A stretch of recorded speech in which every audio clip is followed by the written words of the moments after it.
$240 billion lie, why your batteries are so expensive. Look around your place. Junk drawer full of dead AAs, a drill that won't hold a charge, a high-capacity power bank that failed the one night the grid went down.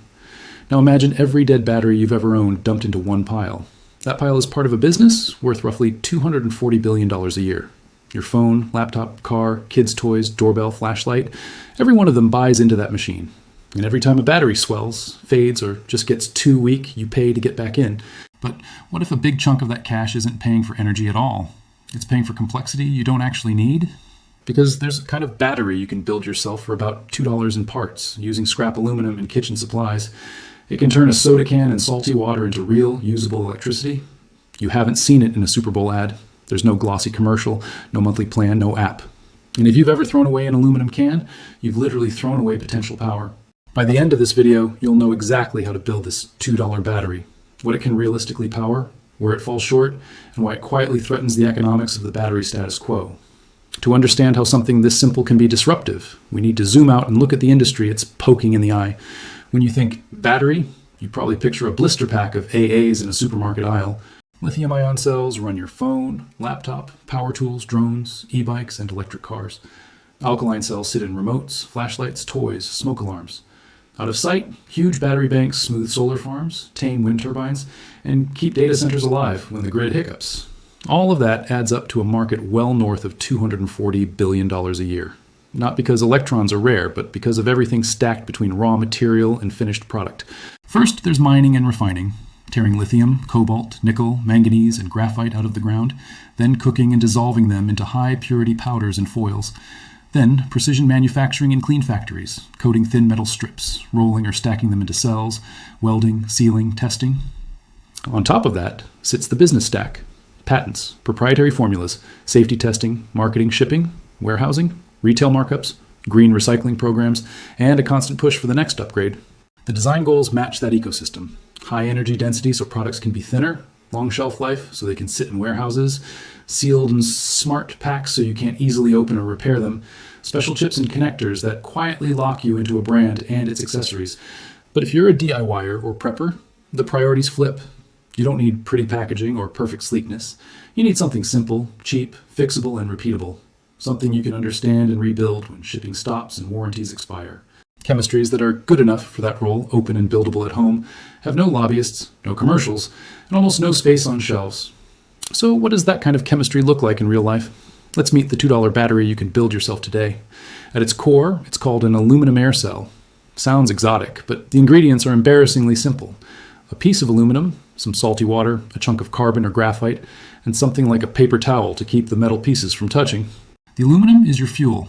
Every time this cell runs, you're slowly burning aluminum, but instead of getting heat and flame, you get a flow of electrons through your wires. The air around you is part of the battery too. Oxygen from the air reacts on the carbon side, quietly completing the circuit. That means one electrode is literally the atmosphere. The salty water is just the highway. Ions shuttle back and forth through it, letting the reactions happen, while your useful electricity travels through whatever you connect on the outside. Built right, a single aluminum air cell can light an LED or run a tiny motor. String a few cells in series, and you can hit the voltage you need to trickle charge a USB power bank or power a small radio, especially if you add a cheap boost converter. Most people throw this chemistry directly into the recycling bin every day and then pay for batteries made, ironically, from more expensive and less abundant metals. And here's the twist. Aluminum air cells are not some backyard myth. They've been studied seriously for decades as potential range extenders for electric vehicles, as long-duration military power sources, and as emergency backup power. So before we grab cans and salt and build one, you should know this isn't fringe-free energy talk. It's solid, boring, well-documented electrochemistry that you can weaponize for DIY power. Once you see it work, you won't forget. Let's strip the mystery off this and talk about what's actually happening in plain language. A battery like this is just a galvanic cell.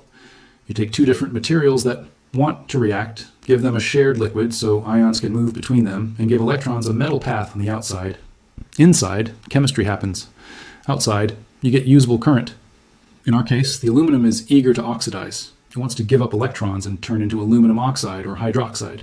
That's the fuel burning step, except it's cold and quiet instead of hot and on fire. On the other side, oxygen from the air is getting reduced. It picks up electrons and reacts with water and the ions in your salty solution at the carbon or graphite surface. The carbon doesn't really get used up. It's more like a stage where oxygen does its trick. The saltwater doesn't produce power by itself. It's just the highway for charged atoms to shuffle around, so the reaction can keep going without instantly stalling. This isn't speculation. Aluminum air cells have appeared in journals and patents for decades. Major universities and national labs have built prototypes. There have even been aluminum air demo cars, where refueling meant swapping metal plates instead of pumping gasoline. So why didn't it take over? Because big players don't see aluminum air as a regular rechargeable battery. They see it as a metal fuel system. You consume aluminum, then you service or replace it. That's powerful but awkward for a model built around sealed packs and simple chargers. You aren't designing a mass market car. As a DIYer, you need a cell that reliably turns scrap and salt into power. Now let's go from whiteboard to workbench and build this thing. If you want this video to hit differently, don't just watch it, build along. In the next few minutes, you can turn literal trash into light. Here's what you need. A piece of aluminum, a small plastic container, table salt, tap water, a paper towel or thin cloth, some activated carbon or crushed plain charcoal, and 2 pieces of wire or old leads with clips. Optional but helpful, a chunk of graphite, like a fat pencil lead or a carbon rod. Quick safety note, it's low voltage DC and salty water, but still keep liquids away from outlets and don't deliberately short the electrodes. Step 1. Prepare the aluminum anode. Cut a rectangle that fits along one inside wall of your container. If you're using a can, remove the ends, open it into a sheet, and flatten.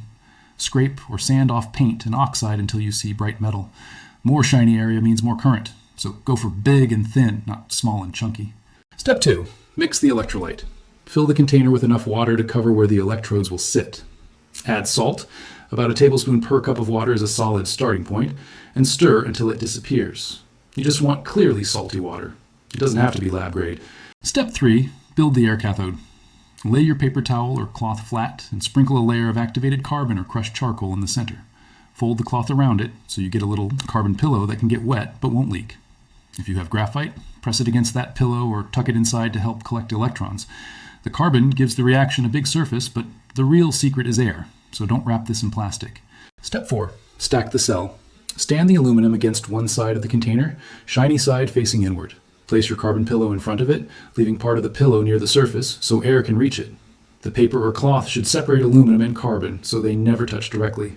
Pour in the salty water until the aluminum and most of the carbon pillow are soaked. Step 5. Wire it up and test. Attach one wire to the aluminum, that's your negative terminal. Attach the other to the carbon or graphite, that's positive. Most people never see what a single soda can really do. Grab a multimeter and you'll usually see around 1 volt. Or connect a low-power LED, and if your connections are solid, it should glow. Pause the video and try it. You can literally get light from trash in under 20 minutes. Now that you've seen a single cell come to life, the obvious question is, how far can you push it?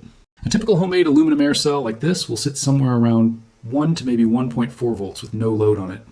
The exact number depends on your aluminum, your salt concentration, and how well your cathode can breathe. Current is all about surface area and build quality. A tiny strip of aluminum and a thumb-sized carbon pad might only give you tens of milliamps. Scale the metal up, increase the wet area, improve the carbon contact, and you can push into the hundreds of milliamps for short bursts. To run more serious stuff, you need to start combining cells. Hook cells in series, positive of one to negative of the next, and their voltages add. 3 or 4 cells in series can give you roughly 3 to 5 volts, enough for many small electronics when paired with a cheap USB boost converter. Wire cells in parallel, positives tied together, negatives tied together, and the voltage stays the same, but the available current and runtime increase because more aluminum is working at once. With just 1 or 2 cells, you're in LED territory. Indicator lights, small strips, maybe a tiny cooling fan. Add more cells and tidy up your connections, and you can drive a small radio or power a microcontroller project. With a half-decent boost module, you can even trickle charge a USB power bank over time. This is where the contrast gets fun. A $2 pile of trash and salt water competing with a glossy 4-pack of name-brand alkalines that costs more is completely sealed and gets thrown away whole. So if this can work, why isn't every emergency kit built around it? What exactly is stopping that from becoming the new normal?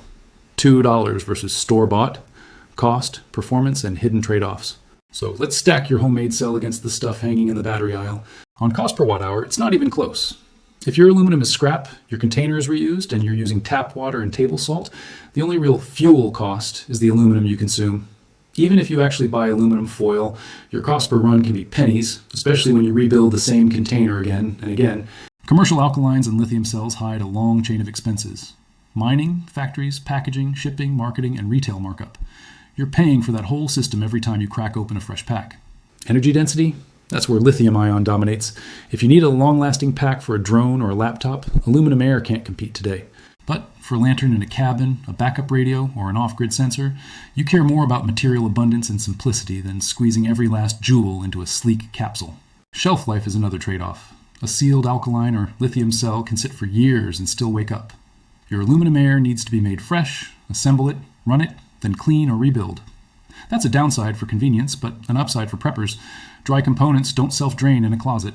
Environmentally, aluminum is highly recyclable, and your DIY cell puts the waste right in front of you instead of burying it in a landfill-bound cylinder. Of course, no honest guide will pretend this $2 battery is magic. Let's talk limitations. First, this isn't rechargeable in the way you're used to. Once the aluminum is chewed up, you don't plug the cell into a wall and magic it back. You swap in fresh metal, like refilling a fuel cartridge. Second, power density is modest. A quick DIY build has more internal resistance and less punch than a modern lithium pack. You can light LEDs, run radios, trickle charge gear, but not jumpstart a car or drive a heavy inverter. Third, it's messy. You're dealing with liquid. That means leaks if you tip it, corrosion on nearby metal, and a salty, cloudy electrolyte that needs to be handled. With plain salt and aluminum, the spent mix is relatively mild, but treat it with respect. Cool, contained and in the trash, not down delicate drains. Over time, performance sags as the aluminum surface gums up and the cathode clogs with reaction products. When that happens, you clean or rebuild. This is a tool, not a silver bullet. Great for learning, prototyping, and backup experiments, not a weekend EV pack. If you're still here after hearing the flaws, you're exactly the kind of person this tech is for right now.